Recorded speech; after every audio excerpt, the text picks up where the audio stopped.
Welcome to the Dirty Mind Podcast. My name is Dirt, and this is the podcast called the Dirty Mind Podcast, where the name of the podcast is Dirty Mind Podcast. Today we're talking about VR and flying in VR and why I think flying was made for VR.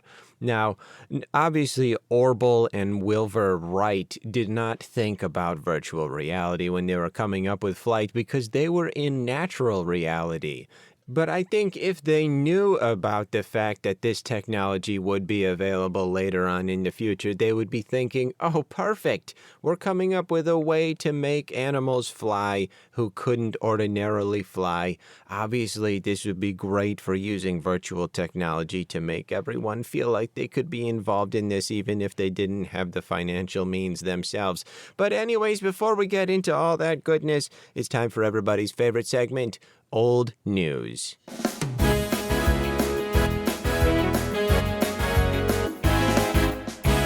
I got nothing new for you. Get ready, PlayStation enthusiasts, because the new controller for the PlayStation 3 was just announced.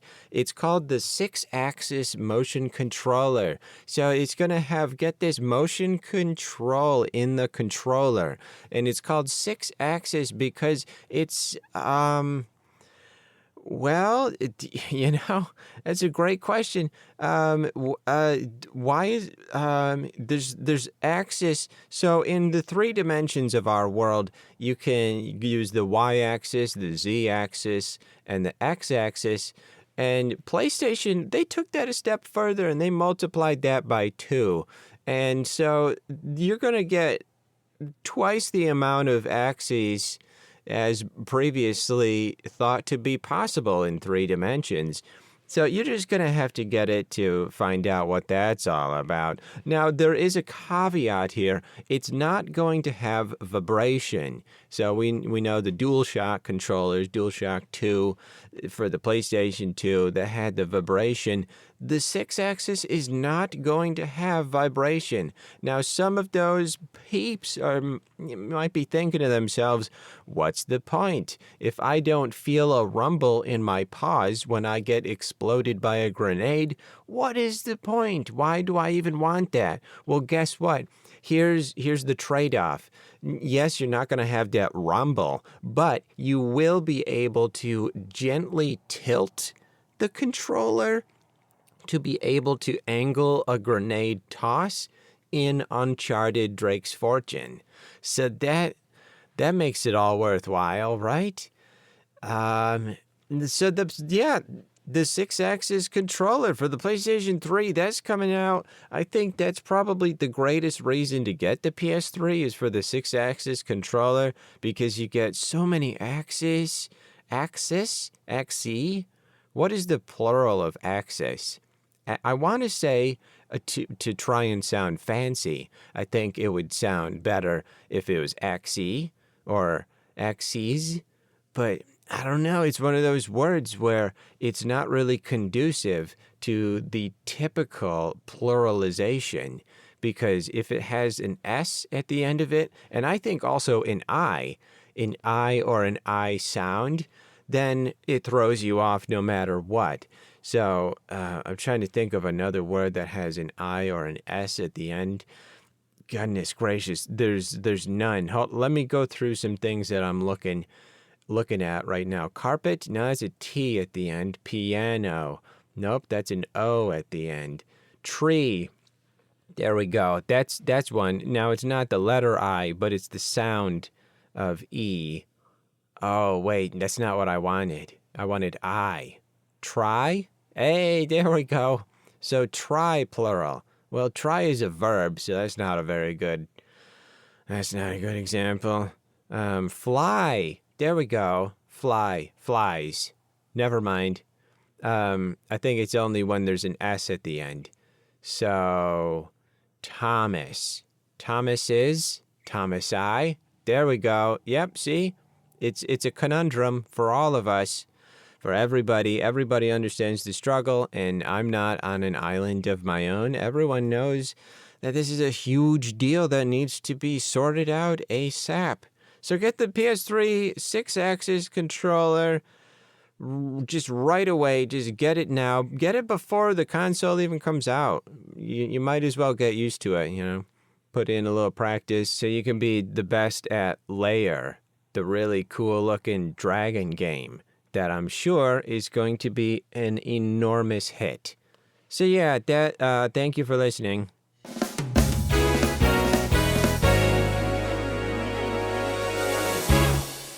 Welcome back to the podcast. So what were we talking about before that wonderful break for old news? Well, flying in VR specifically. So flying is a wonderful extension of virtual reality because of, I think, two reasons.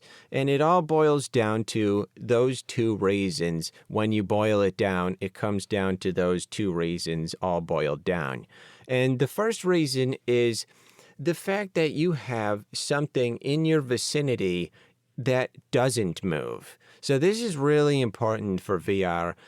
Even if you fancy yourself being someone who has no motion sickness whatsoever, ever, and you're going to go to your grave without ever feeling motion sickness, at least from a virtual reality headset, that's great, but you still need something to help you out along the way.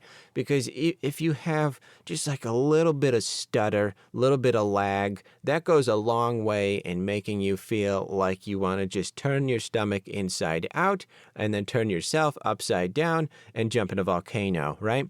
So it really helps to have something to anchor you to the real world somehow, some way. So some of the games that I experienced early on in my VR career were some demos in the PlayStation VR where you're in sort of a machine where it's like a battle robot, sort of a much smaller, shrunken down Pacific Rim. And that is actually incredibly helpful because you can have that full mobility where you're going forward, and then you're going backward, and then you're going to the right, and then you're going to the opposite of the right. And it's okay. Wherever you go, you can jump, you can sprint, you can do all this stuff, you can fall down, but you still have something that is not moving right around you in your peripherals. You've got that console, you've got the controls, you got your seat, you've got the dashboard. All of those things are stationary, and that helps so much to have no motion sickness. And this goes along with driving as well. Dirt Rally 2.0 is one of my favorite driving games.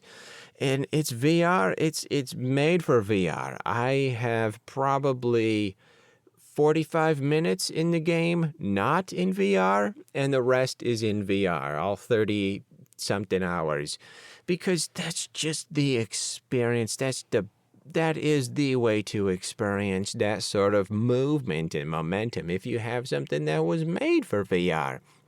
And again, when you're in a vehicle, you've got that thing in your peripherals that doesn't really move. It's anchored to where you are. If you're sitting in a chair, guess what? Perfect. So is the chair that is in VR. That chair is also sitting in a chair. It's sitting in a smaller chair.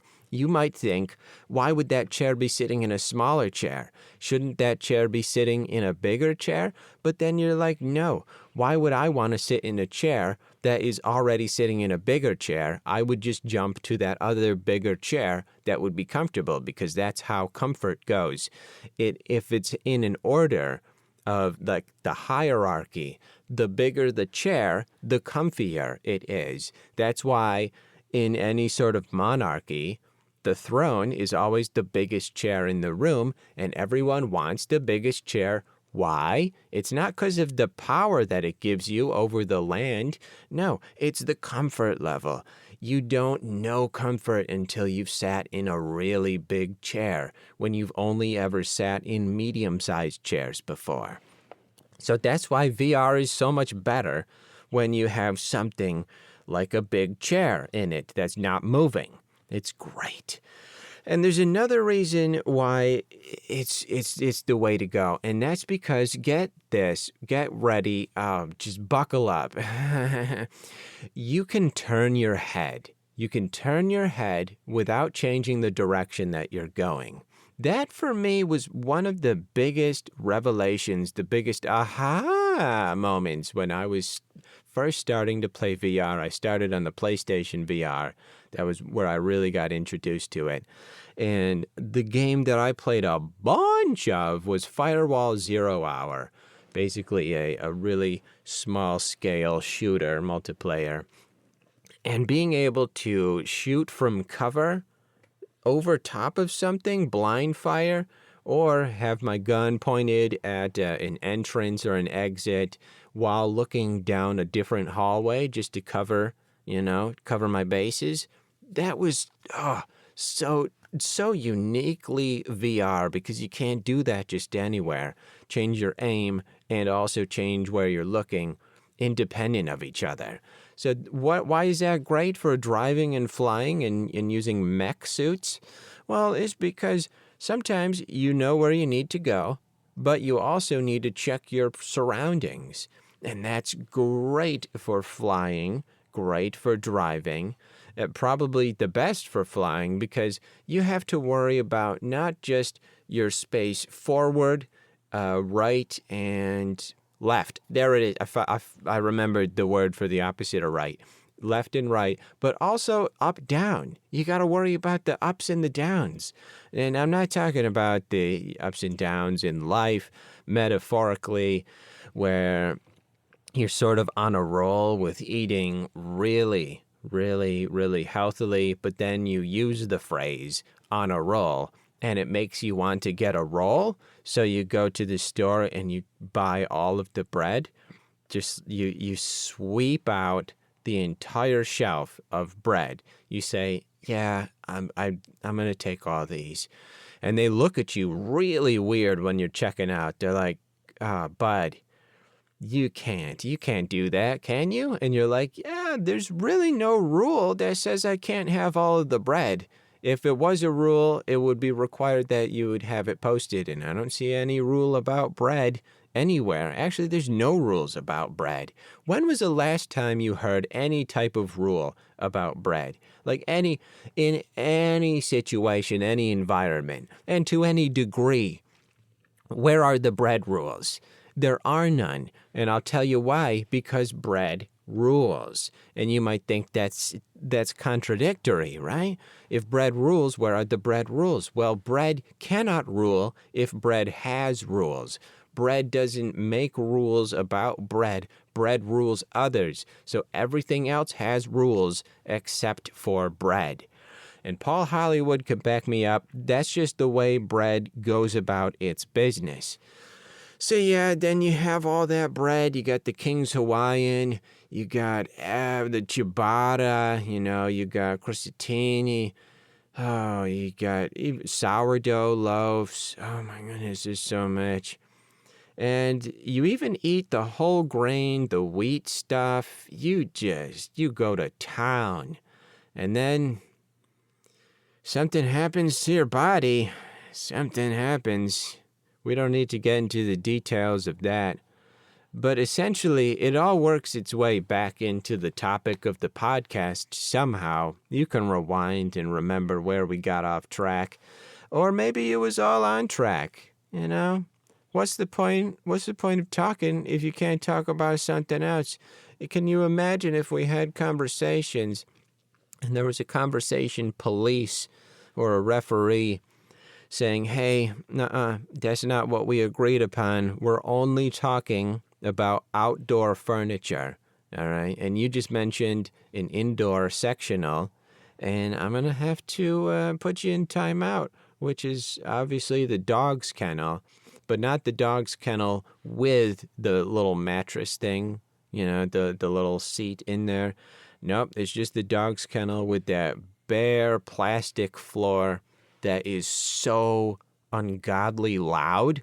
You put any amount of pressure on that plastic and just, it just sounds like a transformer that is having a horrible time. Somewhere along the way, something didn't click. That's what that sounds like. So when you're flying in VR, you've got the amazing ability to look around you, and while you're holding the controls exactly the way you need them to be held, to maintain your ascent or whatever you're doing, if it's not time for autopilot, anything like that, you can just look out the window. You might be saying, Dirt, there are a lot of different camera angles with just a flat flying game where you can easily look out the window. But it's not the same. It's not the same as actually physically looking out the window. I was playing the X-Plane 12 demo, and you can open up the windows, like in a Cessna 172 Skyhawk. You can open up the window. I think it was in the Cessna. Maybe it was just I opened the door. Either way, it was unsafe in real life, but this wasn't real life, so calm down. Don't call the fire marshal. So I looked out the window, and I'm thinking to myself, that's a long way down. But then I remembered, gosh golly, Dirt, it's not real. That's not really where the land is. The land is just where you are. Your land is the plane. And that made me really think about it. Like, wow, the plane is my land. And also the plane can land. Oh, wow. It hurt my brain a little bit. Not too much, just the right amount. I think it was a sufficient amount of brain pain, sort of like when you're exercising and your triceps hurt, right? That's a thing. Your triceps hurt, and then the next day you're like, goodness, why do my triceps hurt? But then you feel them, and it's like, this feels like concrete. My goodness. It was worth it. It was worth doing those 4 knee push-ups. It was worth it. That's the kind of pain that we're talking about. It's the price of admission for getting success. I was trying to think of something that rhymes with... Wait, what was the word I was trying to rhyme with? Permission? It's the admission. Okay. Well, permission rhymes with admission. It's the price of admission to get that permission, but that doesn't make sense in the context. Mission, I guess mission, but I would feel, I wouldn't feel good about rhyming something like admission with mission, because mission is right in admission. So it's just like you're taking away just a couple letters and just using the same word. It feels like you're using the same word to rhyme it with itself, like rhyming go with go. That's where's the integrity? Are you going to look at yourself in the mirror ever again? I wouldn't be able to if I did that. Unacceptable. I think now is a good time to jump to our sponsor. Yeah. Do you ever dry off with a towel and think to yourself, my goodness, I wish this was more recyclable? Well, guess what? Introducing cardboard towels. Cardboard towels are a new thing where you can wipe off all of that nasty water or Gatorade or whatever you got on you, and it's recyclable. I mean, it's not super recyclable because getting cardboard soaked is not a good idea because it breaks down the elements that are integral to the integrity of the structure. But that's not really your problem, is it? If you get cardboard towels, you'll be able to use these cardboard towels exactly as you would with any other towel. Now, just imagine paper towels for a second. What is that made out of? That's right, trees. Guess what cardboard is made out of? That's right, also trees. You see where we're getting at? Now, towels themselves, normal towels, we're going to be calling cardboard towels normal towels pretty soon because they're going to take over. But until that time, normal towels are made out of a bunch of different substances. We got polyester, we got cotton, we got other types of cotton. But That's not going to be that way forever. We're going to start using the same thing that we use for paper towels, because I don't know why we've used anything other than paper towels. Just, have you ever tried to take a paper towel, just drag the whole thing out until it's 3 times the length of your body, and then dry yourself off with that? It's great. You just throw it away. It's such a perfect system. And then you don't have to worry about washing the towels ever again. It's beautiful. So use the cardboard towels, and then when you use the cardboard towels, you'll be done using the cardboard towels. Come on, people. It's just a perfect system. It's a cycle that always ends. You use it, and then you're done using it. You don't have to keep buying all that detergent. You don't have to waste electricity running the dishwasher and also the one for towels. That's a thing of the past. That's antiquated. We're going back to basics with cardboard. Cardboard everything. There's going to be a whole lot of cardboard supplies and items and equipment in the future. Just get ahead of that race and start out now with the default product, cardboard towels. Use it. You won't be sorry. I guarantee it. Someone guarantees it. And just don't tell anyone about it. You can use it, but don't tell anyone about it. You can tell everyone to buy it, but don't tell anyone about it. You can tell everybody you're having a great time, but don't tell anyone about it. All right? That's good job. Another reason that I like flying in VR is because it's a much better comparison ratio of the dashboard to the not dashboard. So when you're in VR, you have all the abilities of a normal human or any type of animal with the ability to move their head. You got all that autonomy and motion, animatics. So you can move your neck. That's what I'm trying to say. You can move your neck and your body, your hips. You can groove to the music. But more importantly, you can lean forward. It's such a simple thing, but being able to lean forward while you're in the cockpit of an aircraft is so great. You get to look at all of the instruments. You get to make your little adjustments to the mixture, the throttle, all the buttons, the lights. You get to see what all that does. And at any moment, you can just pop your head up and make sure you're still heading where you're needing to be headed and you're not going into the side of a mountain. All that good stuff. But beyond that, I would say nothing else comes even close to being able to feel like you are actually moving inside that aircraft than when you're in VR. And that kind of, you would think, goes without saying, but that didn't have to be without the saying because I said it.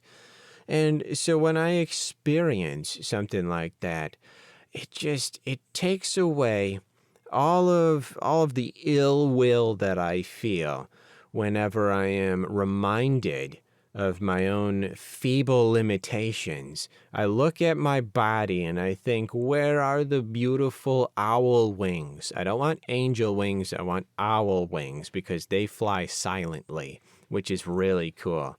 So when I see that there's no wings on my body, on my kneecaps, that type of area, it's kind of disappointing. But then I remember I can just jump into VR. I can just jump into VR. I can just go ahead and leapfrog over some idiot and go into VR. And then, guess what? I can be in VR while also being in VR.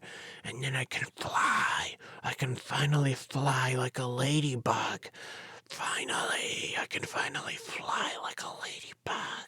Thank goodness for the ladybugs. If it wasn't for the ladybugs, I wouldn't have a comparison to compare flying to, because nothing else flies. Only ladybugs fly. And that's really great to keep in mind when you're thinking about what you want to do with the rest of your life. So, beyond VR, flying is pretty fine. It's fine.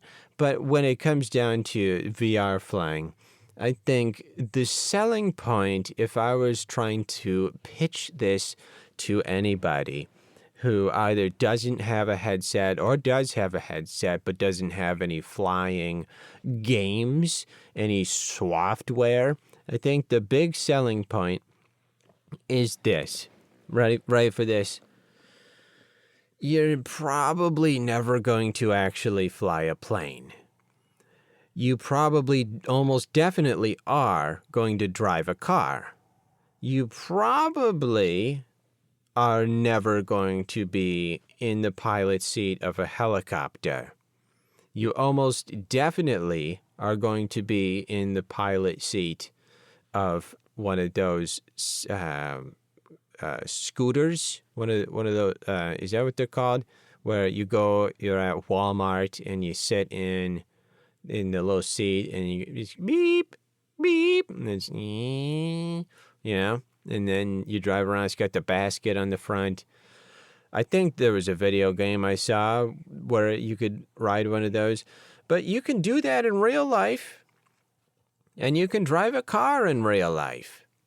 But the amount of money it takes, and the resources it takes, and the training it takes to actually be in the pilot seat of an aircraft is astonishing. It's astounding. It's perplexing. It's begauchifying. It probably almost guaranteed to not actually do that in real life. So this is one of those things where it can extend to the science fiction level, where you got Elite Dangerous type games, No Man's Sky, all that.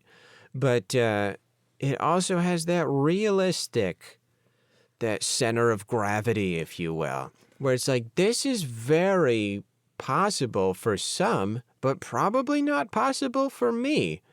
But then also, no one's going to be flying an aircraft unless you're one of those crazies at SpaceX who thinks you just own the stars and you're just flying wherever you want, whenever you want, just picking up sesame seeds off the side of asteroids or whatever you do when you're up there. It's redonkulous. So VR flying, it feels like you're actually doing something that you think you could be doing because it could be possible, because there are those who have experienced what you're experiencing, but with much higher risk and danger. And if you're like me, then danger is not conducive to long lives. So there we have it. That's sort of the crux of this little mission, this little entity here, this little sales pitch, if you will. I love throwing baseballs. They're pretty fun. But my arm does get tired very quickly. I think it has something to do with blood flow.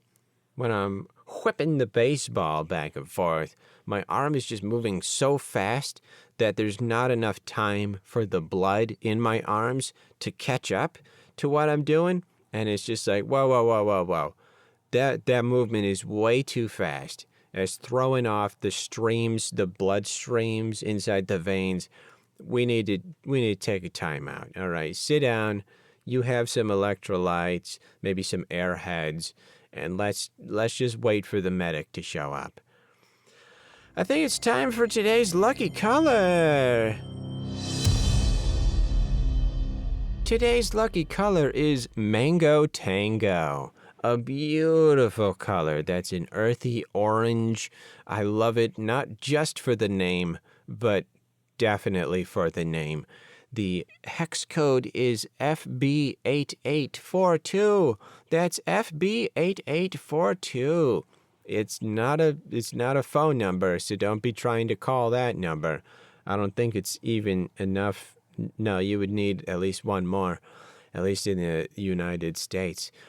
Yeah, don't be calling that, but that's a great number for using colors because of the color that it's meant to emulate, which is Mango Tango. Excuse me, I just ate a bunch of mangoes earlier.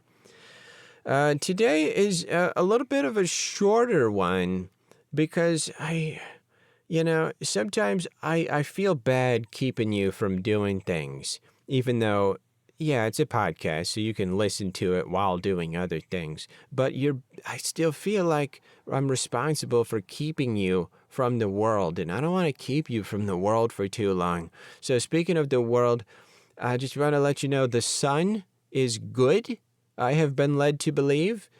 Maybe it's propaganda, but I've been told by reliable sources that the sun is good.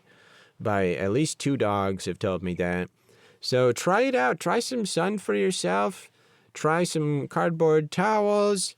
And be on the lookout for the PlayStation 3's 6-axis motion controller. I don't think any other controller will quite be able to beat that controller. It seems like it's going to be the pinnacle of gaming control. It's just going to be great. It's going to be a good time. I could use some lemonade, raspberry lemonade specifically. So I'm going to go find some. Love you.